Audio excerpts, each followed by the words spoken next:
তোমার মুনিব তো অল্প টাকায় চার্জ করছে, এটা দিতেই হবে। আবু লুলু কয়, ওমর তুমি সবার জন্য এত নরম, আমার জন্য গরম, তোমারে আমি বুঝাবো। সে বাড়িতে যে একটা খঞ্জর বানালো, মাকবাদাতুহু ফি ওয়াসাতিহি, যে খঞ্জরের হ্যান্ডেল হচ্ছে মাঝখানে, দুই দিকে ধারালো ছুরি, এটারা ধার দেয় আর কয়, ওমর তোরে আমি বুঝাবো। প্রতিদিন ধার দেয়। সাইয়েদনা ওমরে ফারুক মসজিদে নববীর ইমাম, ওয়া কানু ইউসাল্লুনা বিগালাস, তখন ওনারা অন্ধকারে নামাজ পড়তেন আউয়াল ওয়াক্তে। আমরা তো দেরি করে পড়ি, সুন্নাহ অনুযায়ী আগে আগে পড়া ভালো। আপনি মসজিদুল হারামে গেলে দেখবেন যে কত আগে ফজর পড়ে, ফজরের 1-1.5 ঘন্টা পরে সূর্য ওঠে, ঠিক কিনা?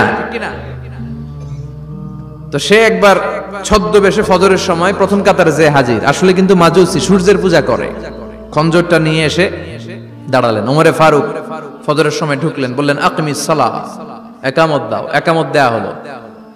ওমরে ফারুক আল্লাহু আকবার বলে অন্ধকারে ফজরের সালাত শুরু করলেন। প্রথম রাকাত যখন পড়ে ফেললেন, রুকুতে যাবে, ইন দা মিন টাইম সে খঞ্জর বের করে ওমরে ফারুককে 3টা স্টেবিং করেছে। একটা নাভিতে মারার সাথে সাথে নাভিটা কেটে গেল, আর একটা এই পাশে পাজরে, আর একটা পেটের মাঝখানে, পেটও কেটে গেল। ওমরে ফারুক বললেন কাতালানি আল কালব, এক কুকুর আমারে মেরে ফেলেছে।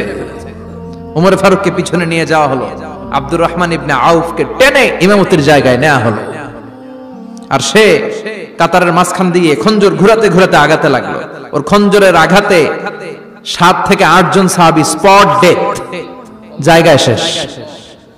ওমরে ফারুক বেহুশ ওমরে ফারুক। ওনার মুখে দুধ দেয়, দুধ ওই নাভি দিয়ে বের হয়ে যায়, নাভিজ দেয়, নাভিজ পেট দিয়ে বের হয়ে যায়। রাষ্ট্রীয় চিকিৎসকরা বুঝতে পারলো উনি আর বাঁচবে না, বেহুশ, সবাই দাঁড়িয়ে আছে। কি হয় আমাদের আমিরুল মুমিনিনের, 10টি বছর তিনি অর্ধ পৃথিবীর শাসন করেছেন, উনার ভয়ে বাঘে মহিষে এক ঘাটে পানি খেত। হুশ ফেরার পরে ওমরে ফারুক বলেন, আমারে মারছে কে? আমার কি অবস্থা, বাঁচবো কিনা? আমার ছেলে আব্দুল্লাহ কোথায়? আব্দুর রহমান কোথায়? আমার বিবিরা কোথায়? কত সম্পদ আমার আছে, কোথায় গেলে ভালো চিকিৎসা পাওয়া যাবে? কিচ্ছু সে বলে না। হুশ ফিরার পরে ওমরে ফারুকের প্রথম প্রশ্নটা ছিল আসল্লান্নাস, আসল্লান্নাস, আমার দায়িত্বে, আমার নেতৃত্বে যে ফজরের একটা নামাজ শুরু হয়েছিল, এটা কি ঠিক মতো শেষ হয়েছিল? আসল্লান্নাস, মানুষের নামাজটা পড়ছিল, এক রাকাতের দায়িত্ব পালন করতে পেরেছে, এরপর হুশ নাই। বাকি এক রাকাতের কি হয়েছে? মুসল্লিদের কি হয়েছে? সালাতটা ওয়াক্ত মতো হয়েছে কিনা? আসল্লান্নাস, এটা ছিল ওমরে ফারুকের প্রশ্ন। সুবহানাল্লাহ কইবেন না? তাহলে এই সালাতের গুরুত্ব আছে না নাই? সর্বপ্রথম এই সালাতের ব্যাপারে in the day of judgement আমাদেরকে প্রশ্ন করবে কে? সালাত কায়েম করো, সালাত কায়েম করো, হবে সম্মানী তুমি, হবে জান্নাতি তুমি, হবে সম্মানী তুমি, হবে জান্নাতি তুমি, দিবে কাল হাসরে শীতল ছায়া আরশে আজিম, রাব্বিয়াল আলা রাব্বিয়াল আযীম, রাব্বিয়াল আলা রাব্বিয়াল আযীম। সুবহানাল্লাহ পড়েন। এজন্য নামাজ, এই নামাজ যাতে মিস হয়ে না যায়। সব মিস হতে পারে, নামাজ মিস হতে পারে না। আল্লাহ তুমি বুঝার তৌফিক দান করো। আজকে সকালে মহিলা সমাবেশের কথা বলেছে হাফেজ কারি আশরাফ আলী, কথা বলেছে কারি আব্দুল কাইয়ুম মিয়াজি। যারাই কথা বলেছে আল্লাহ সবাইকে কবুল করো। সঙ্গীত পরিবেশনায় ছিল কলতান শিল্পী গোষ্ঠী, আল্লাহ তাদেরকেও তুমি কবুল করো। আসেন আমরা আল্লাহর নামে 3টা তাকবীর দেই, গলা ফাটিয়ে আমার সাথে সাথে পড়েন আল্লাহু আকবার, আল্লাহু আকবার, আল্লাহু আকবার। আল্লাহ তুমি কবুল করো।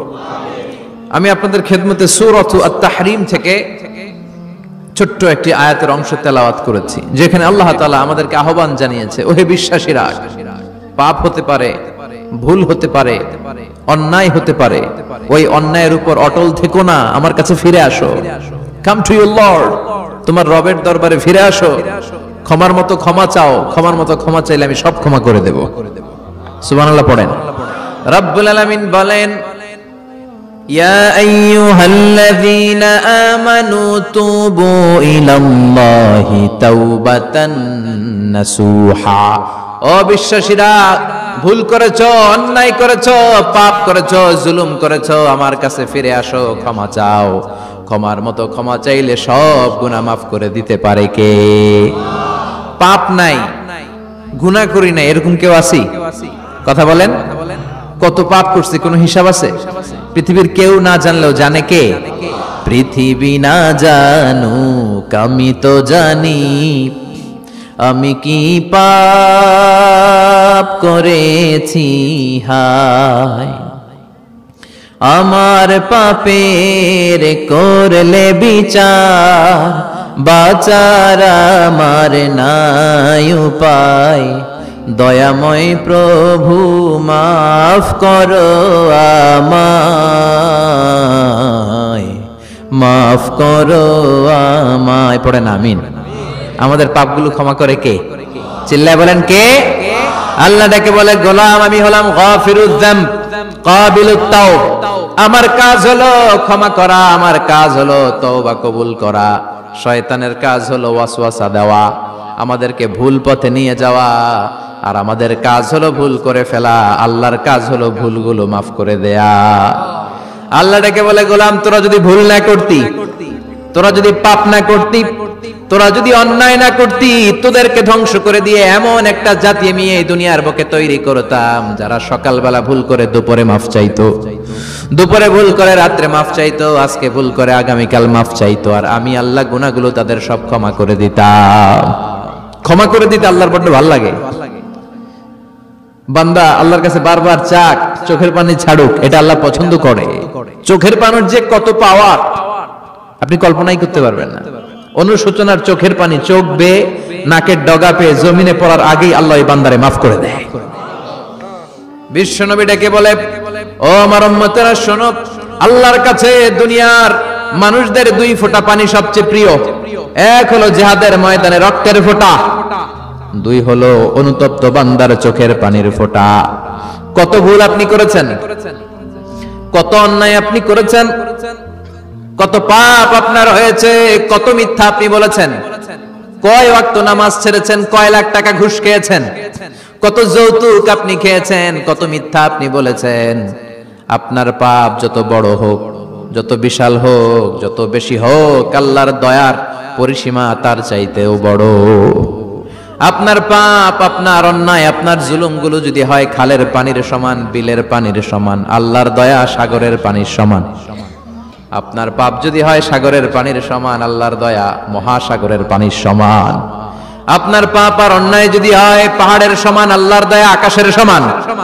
আপনার পাপ যদি হয় আকাশের সমান, আল্লাহর দয়া আরশের সমান। এজন্য আল্লাহ বললেন, ইয়া আইয়ুহাল্লাযীনা আমানু তুবু ইলাল্লাহি তাওবাতান নাসুহা। ও আমার গোলাম, তুই তোর নিজেরে যত বেশি ভালোবাসিস তার চেয়েও আমি তোরে বেশি ভালোবাসি।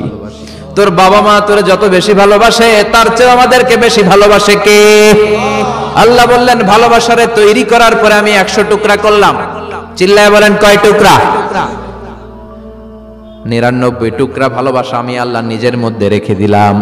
1 টুকরা ভালোবাসা গোটা বিশ্বের সবার মধ্যে আমি ভাগ করে দিলাম। 1 টুকরা ভালোবাসা পেয়ে আমাদের অবস্থা দেখছেন?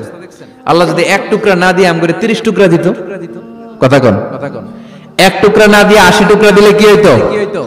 কথা কয় না। 14 ফেব্রুয়ারি কবে? আজকে কত ফেব্রুয়ারি? আর কয়দিন? কথা কন। বিশ্ব ভালোবাসা, বিশ্ব। এজন্য আল্লাহ ডেকে বললেন, গোলাম আমি যে তোদের কত ভালোবাসি তোর ধারণা নাই। চোখের পানি ছাড়, গুনার কথা স্মরণ কর, তওবা কর। তওবার মতো তওবা করলে সব গুনাহ মাফ করে দিতে পারে কে? বিশ্বনবী বলে, আমার কোনো গুনাহ নাই, তারপরেও প্রতিদিন 70 বারেরও বেশি আমি তওবা করি। আল্লাহে ইন্নী আস্তাগফিরুল্লাহ ওয়া আতুবু ইলাইহি আকসার মিন 70 মাররা। Could you imagine that? কল্পনা করছেন কোনদিন যে নবীর গুনাহ নাই, ওই নবী তওবা পড়ে প্রতিদিন 70 বার, আকসার 70 বারেরও বেশি। আমার পড়া দরকার কয়বার? আপনার পড়া দরকার কয়বার?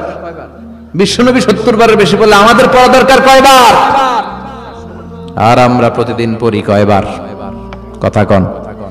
আমাদের ভুল হবে, ভুল হতে সমস্যা নাই, ভুল হয় মানুষের স্বভাব, কিন্তু ভুল হওয়ার পরে ভুলের উপর অটল থাকা যাবে না। শয়তান আর মানুষের মধ্যে এই মৌলিক পার্থক্য। শয়তান ভুল করে ভুলের উপরে আছে, ঠিক কিনা? ক্ষমা চায় নাই, কিন্তু আমরা সকালে ভুল করলে দুপুরে মাপ চাই কার কাছে? 19 সালে ভুল করলে 20 সালে মাপ চাই কার কাছে? মৃত্যুর আগ পর্যন্ত আমরা ক্ষমা চাইলে ক্ষমা করে দিবে কে?